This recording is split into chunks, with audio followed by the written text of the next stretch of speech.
Hello everyone, welcome back to my YouTube channel let's teacher people में आप सभी का स्वागत है। My name is Renu Kakkar.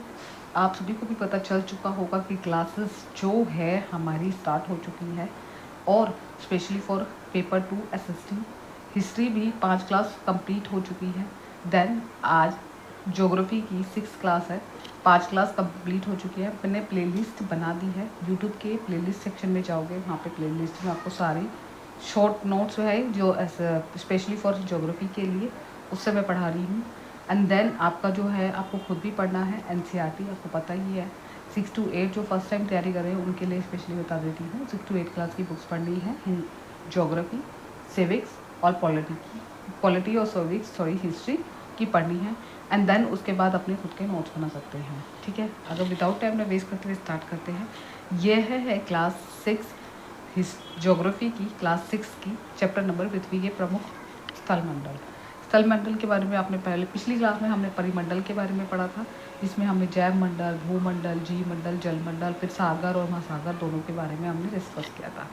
सबसे पहले इम्पोर्टेंट है कि पृथ्वी पर हमारे प्रथम और आंतरिक प्रक्रिया के कारण ही बहुत से स्थानों पर पृथ्वी की जो सतह होती है कभी उठती है और कभी धंस जाती है। कभी कभार आपने देखा होगा कि भूकंप आते हैं, तो ये सारी चीज़ें पृथ्वी के नीचे के जो दबाव है उसके कारण होती है, ठीक है। आगे कह रहे हैं पहाड़ पर वह स्थलीय भाग है जो कि आसपास की सभी भूमि से ऊंची उठी हुई होती है।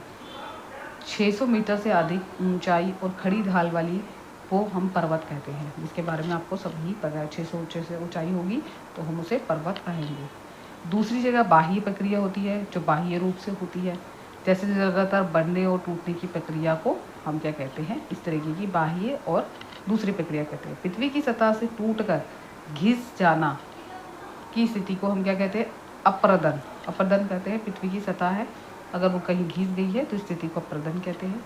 अप्रदन की क्रिया के द्वारा ही ये सतह नीची हो जाती है, जिससे निरपेक्षण कहता जाता है।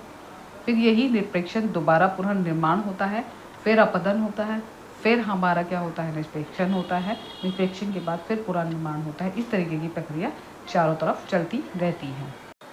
आगे कह रहे हैं यही दो प्रक्रिया बहते हुए जल, वायु, बर्फ आदि के द्वारा हो जाती है, जो अपदन निरपेक्षण के द्वारा ही ये क्रिया होती है, जो लास्ट की इंपॉर्टेंट है।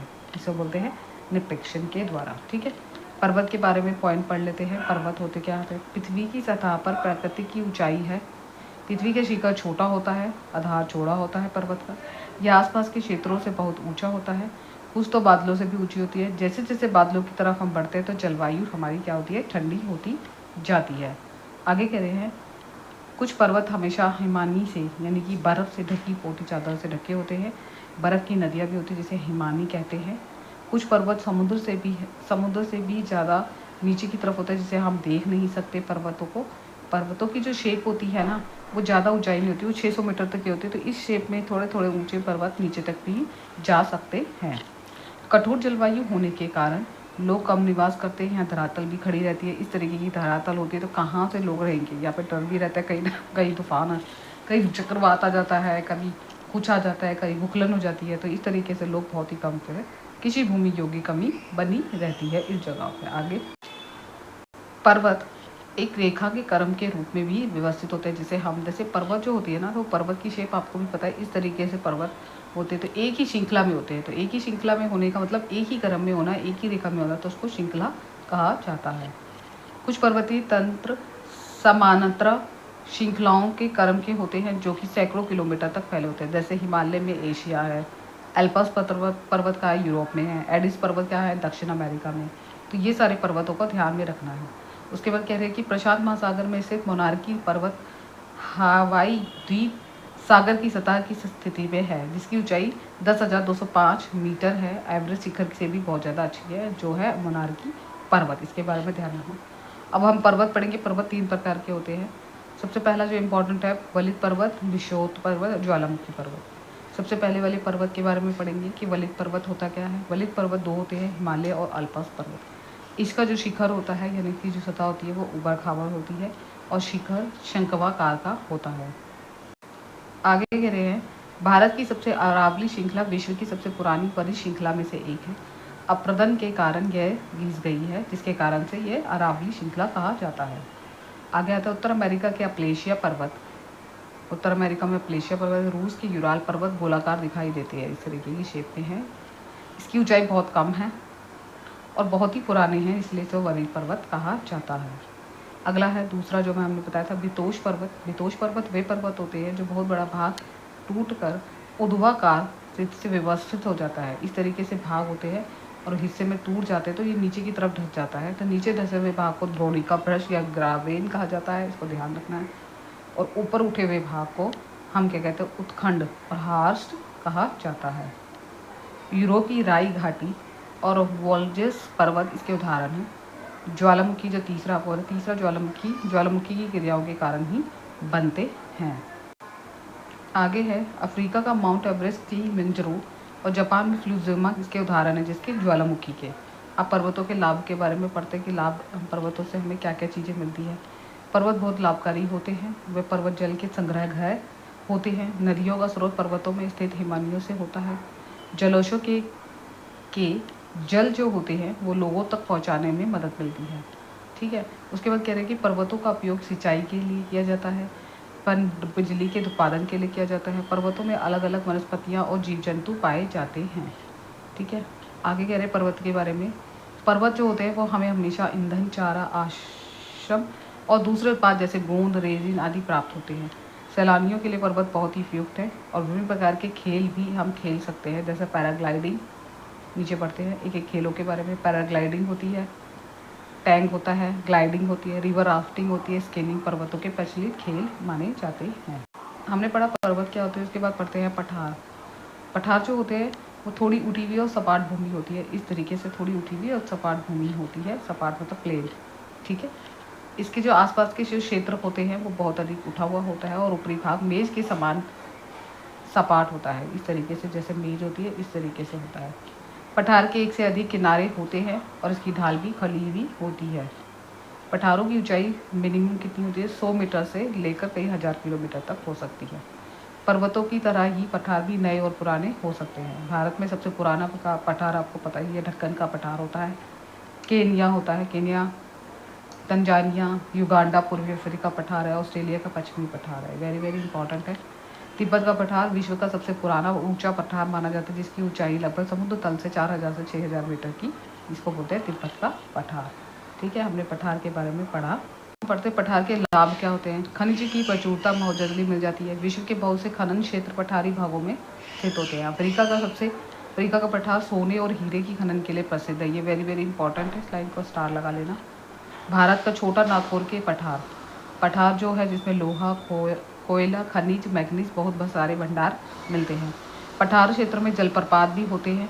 नदियों की ऊंचाई से गिरती है। जलप्रपात ये होता है कि ये नदी है और इस नदी के आधार पर वो जलप्रपात पानी की तरह से बहता है। जैसे बहुत सारे देखा होगा जलप्रपात पानी के शुरू ही सारे मलबे और ये सारे ढह जाते हैं, तो इसी तरीके से इसको जलप्रपात कहते हैं। जलप्रपात में कौन कौन से जैसे भारत में छोटा नागपुर पठार पर ही स्वर्ण नदी के पास हुंडरू जलप्रपात है। कर्नाटक में जोग जलप्रपात है। इस प्रकार के जलप्रपात हमें देखने को मिलते हैं। उसके बाद कह रहे हैं कि लावा पठार में काली मिट्टी की प्रचुर मात्रा होती है और खेती उपजाऊ के लिए अच्छी मानी जाती है और पर्यटकों के लिए भी अच्छा माना जाता है। क्या हम जिसके बारे में पढ़ रहे हैं, यानी कि पर्वत। अब तीसरा जो वेरी वेरी इंपॉर्टेंट है मैदान। मैदान क्या होता है, समतल भूमि के बहुत बड़ा भाग होता है।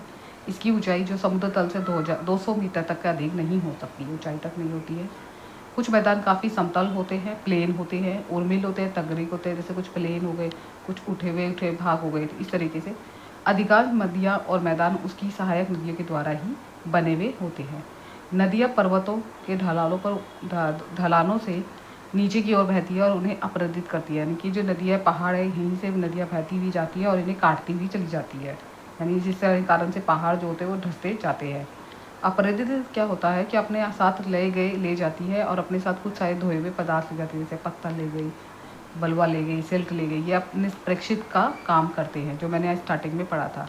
निरपेक्षित से ही मैदानों का निर्माण होता है, ये इंपॉर्टेंट है। ठीक है, अब पढ़ते हैं मैदानों के लाभ क्या होते हैं। मैदान बहुत अधिक उपजाऊ होते हैं। परिवहन के संसाधनों का निर्माण अवश्य हो जाता है। मैदान विश्व के सबसे अधिक जनसंख्या वाले देशों में भाग होते हैं। नदियों द्वारा बनाए गए कुछ मैदान एशिया अमेरिका में पाए जाते हैं। ठीक है, एशिया में स्थित है भारत में गंगा ब्रह्मपुत्र का मैदान, जो इम्पॉर्टेंट है। चीन में यासे मैदान जो इम्पॉर्टेंट है। मैदानों में मुख्य रूप से मनुष्य को जो अधिक उपयोगी होता है, यह मकान बनाने के लिए, खेती करने के लिए समतल भूमि की प्रचुरता होती है। मिट्टी उपजाऊ होती है। भारत में गंगा का मैदान और देश में सबसे जनसंख्या वाला क्षेत्र माना जाता है। आगे जो है स्थल और रूप, जो हमने स्टार्टिंग में ही चैप्टर से पता चला था। स्थल रूप की विभिन्नता के अनुरूप मानव निर्मित विभिन्न प्रकार के जीवन यापन हमने पढ़ा। इसमें कौन कौन से यापन है कि किनारे से ज्वालामुखी के से निकलती हुई पिघली हुई चट्टानें क्या कहलाती है, लावा कहलाती है। इस तरीके से आपका जो शेप बना देती हूँ, जो ज्वालामुखी निकलती है उसमें निकलती है लावा। तो ये जो लावा निकलती है उसी ही ज्वालामुखी से निकलती हुई चट्टानें और कुछ पदार्थ होते हैं जो इसको हम लावा कहते हैं। ज्वालामुखी का जो कार होता है वो शंकुकार होता है, जिसमें से जो हमारी राख होती है वो इस तरीके से हमारी इस तरीके से निकलती है। तो आपको इस तरीके से लावा ऊपर की तरफ से निकलता हुआ दिखाई देगा पिक्चर्स में। ठीक है। ज्वालामुखी शंकु का निर्माण राख और लावा की परतों के जमने से होता है, ज्वालामुखी शंकु। ठीक है। आज का चैप्टर हम यहीं पर ही समाप्त करते हैं। क्यों? क्योंकि यहीं तक ही चैप्टर था कि पृथ्वी के परिमंडल में होते क्या क्या है, स्थल मंडल में क्या क्या पढ़ा हमने। पठार पढ़े, मैदान पढ़े और हमारे पर्वत पढ़े। पर्वत कौन कौन से होते हैं आपको भी पता है, वरित पर्वत, वितोष पर्वत, ज्वालामुखी पर्वत होते हैं। फिर हमने अलग अलग उनके पर्वत पढ़े कि कौन कौन सी जगह पे कौन कौन से होते हैं। तो ये इंपॉर्टेंट है। इस तरीके से आप खुद भी नोट्स बना सकते हो और अपने प्रिपेयर करिए, क्योंकि आपको पता है 15 दिसंबर को आपका एग्ज़ाम होना है सीटेक का। इसके बाद आप ये सोच लीजिए काफ़ी सारी वैकेंसी आएगी। अगर आपका सीटेक 1 या 2 नंबर से रह रहा है तो प्लीज़ अपनी इस चीज़ को इग्नोर ना करते हुए सीरियसली होकर कुछ टाइम के लिए पढ़ लीजिए, एंड देन आपकी प्रिपरेशन अच्छी हो जाएगी तो आप ही को ही बेनिफिट मिलेगा, किसी और को नहीं मिलेगा। हम तो सिर्फ गाइड कर सकते हैं, करना नहीं करना वो आपके हाथों में ही है। आज की क्लास में इतना ही, मिलते हैं नेक्स्ट क्लास में। Bye bye, take care, have a nice day. यहाँ पे एक छोटा सा अपडेट देना है कि अगर किसी को भी हिस्ट्री बाइलिंगुअल नोट्स चाहिए क्लास 6, 7, 8 की, तो मैं व्हाट्सअप नंबर दूँगी, वहाँ मुझे मैसेज कीजिए और अपने नोट्स ले सकते हैं। बहुत ही मिनिमम प्राइस में है। Thank you so much, have a nice day, bye bye, take care.